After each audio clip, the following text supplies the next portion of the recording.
अस्सलाम वालेकुम। आज हम जिस टॉपिक के बारे में बात करेंगे वो एलएलबी पार्ट 2 पॉलिटिकल साइंस। तुर्की का हम लोग कॉन्स्टिट्यूशन पढ़ रहे थे। उसमें हमने एक तुर्की कॉन्स्टिट्यूशन में कौंसल ऑफ मिनिस्टर्स एक टॉपिक है, मेन टॉपिक है इसमें। कौंसल ऑफ मिनिस्टर्स के बारे में, मतलब एक मिनिस्टर की कौंसल होती है, उसके बारे में आज हम देखेंगे कि उसकी कंपोजिशन किस तरह, रिमूवल किस तरह होती है उनकी, और किस तरह वो कौन लोग होते हैं जो कौंसल ऑफ मिनिस्टर्स के मेंबर होते हैं। The ministers are elected by the people in general elections and Grand National Assembly as a member of the Grand National Assembly। जो मिनिस्टर्स होते हैं, जो वो भी मिनिस्टर्स बनते हैं, वो ग्रैंड नेशनल असम्बली के इलेक्शन जब होते हैं, वो मेंबर लोग उन्हें रिप्रेजेंट करते हैं अपने मेंबर के तौर पे जनरल ग्रैंड नेशनल असम्बली में। इनकी जो member of council individual elected by people, ठीक। इनकी अगर कंपोजिशन की बात की जाए तो prime minister and his colleagues are suppose to be a member of grand national assembly and collectively accountable to it. मतलब जो प्राइम मिनिस्टर है और जो इसके मेंबर्स हैं, मतलब प्राइम मिनिस्टर्स कह सकते हैं, जो हैं वो से उनका उनका क्या होना चाहिए, वो ग्रैंड नेशनल असम्बली के सबसे पहले इसके मेंबर होने चाहिए और उसके जो है कलेक्टिवली भी अकाउंटेबल हों उनके आगे। मतलब ग्रैंड नेशनल असम्बली के आगे जो भी मिनिस्टर्स होंगे, जो काउंसिल ऑफ मिनिस्टर्स के जो मेंबर होंगे, वो उनको आंसरेबल हैं। The prime minister prepares a list of the members of the council of ministers and lays before the national assembly and for its approval. मतलब जो प्राइम मिनिस्टर है वो एक लिस्ट बनाता है, जब वो अपने गवर्नमेंट में आ जाता है तो वो एक लिस्ट बनाता है कि ये मेरे जी मेरे काउंसिल ऑफ मिनिस्टर्स के मेंबर होंगे, और ये वो इसको अप्रूवल के लिए ग्रैंड नेशनल असम्बली के सामने रखता है, ग्रैंड नेशनल असम्बली उसे अप्रूव करती है।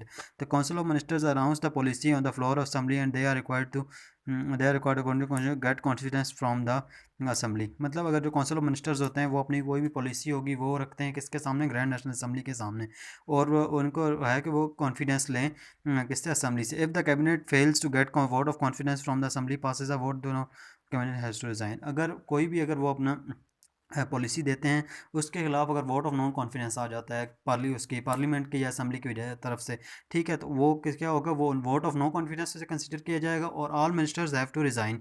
मतलब सारे मिनिस्टर्स को रिज़ाइन करना चाहिए। Removal of ministers, the president in his consultation with the prime minister may order the removal of the any minister. अगर कोई भी मिनिस्टर को, अगर किसी भी कारकर्दगी से प्राइम मिनिस्टर या प्रेसिडेंट खुश नहीं है, तो प्रेसिडेंट क्या करेगा, प्रेसिडेंट कंसल्टेशन करेगा किसके साथ, प्राइम मिनिस्टर के साथ, और ऑर्डर करेगा उसका रिमूवल, कि इसको हटा देना चाहिए। Features of council of ministers, इनके फीचर्स क्या होते हैं, क्या क्या करते हैं। Council of ministers perform its role according to parliamentary norms. मतलब norms parliamentary. All members are suppose to be member of grand national assembly, वो जो पहले हमने बात की कि सारे जो मेंबर हैं वो किसके, all ministers work as a team and collectively accountable to assembly. मतलब assembly, vote of no confidence against any minister is recorded as a vote of no confidence against the government. मतलब अगर किसी भी minister के खिलाफ parliament में vote of no confidence आ गया है तो वो क्या कंसिडर किया जाएगा कि ये वोट ऑफ नो कॉन्फिडेंस किसके खिलाफ है, गवर्नमेंट के खिलाफ। The prime minister holds somewhat superior position in the council of minister, that he can remove any minister while all of them are individually accountable to him। जैसे मतलब ये मतलब इसका ये है कि जो पोजीशन है, जो प्राइम मिनिस्टर है, प्राइम मिनिस्टर उसमें हेड होता है किसका, काउंसिल ऑफ मिनिस्टर का हेड होता है, और इसका जो रिमूव, अगर वो कोई सी को चाहे किसी मिनिस्टर को रिमूव कर सकता है, और जो मिनिस्टर्स हैं वो इंडिविजुअली हर मिनिस्टर प्राइम मिनिस्टर को अकाउंटेबल है, प्राइम मिनिस्टर उससे सवाल कर सकता है। In case of the seat and any minister lies vacant, it is suppose to fill in 15 days. अगर कोई भी वैकेंट हो जाती है, कोई भी सीट इसकी वैकेंट हो जाती है, मतलब कोई भी अपने मिनिस्टर छोड़ जाता है, उसे निकाल दिया जाता है, 15 दिन के अंदर अंदर ये ज़रूरी है कि उसको फिल किया जाए। A minister has to quit the office against whom reference has been made in a national assembly in supreme court। अगर किसी की नेशनल असम्बली ने अगर किसी के खिलाफ सुप्रीम कोर्ट में अगर कोई रेफरेंस चला दिया है तो उसको भी रिज़ाइन करना पड़ेगा उस मिनिस्टर को।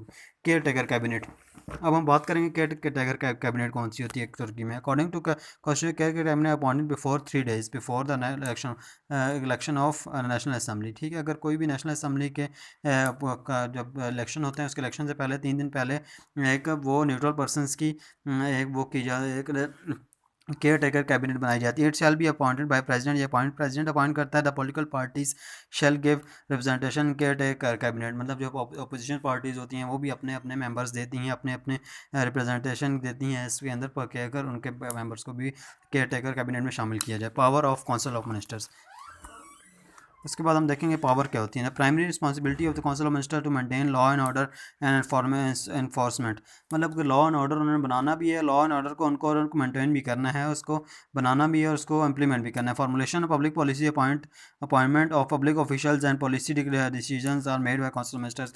मतलब फॉर्मुलेशन ऑफ पब्लिक पॉलिसीज, जो पब्लिक पॉलिसीज़ बनानी है, अपॉइंटमेंट करनी है किसी भी सिविल सर्वेंट्स जो होती हैं, इनकी अपॉइंटमेंट के लिए भी पॉलिसी डिसीजन जो भी लेने होंगे। The council decide the all important policy matters. कोई भी पॉलिसी मैटर होगी तो वो वो bills are move to assembly by minister and prepared under their supervision. मतलब कोई भी बिल होता है वो बाद में लॉ बनता है, तो पहले क्या फिर मिनिस्टर्स ये जो होते हैं वो उन्हें असेंबली में पेश करता है। Minister have to power to D D in delegated legislation, delegated legislation में भी उनको budget is prepared under the supervision of finance minister, मतलब फाइनेंस मिनिस्टर उसको करता है। और later discuss in a meeting of cabinet before this submission, मतलब बाद में इनको सबमिशन के लिए उसके असेंबली के सामने अप्रूवल के लिए पेश किया जाता है। ये हमारा टॉपिक था काउंसिल ऑफ मिनिस्टर्स का, जिसको हमने डिस्कस किया पॉलिटिकल साइंस का। Thank you very much.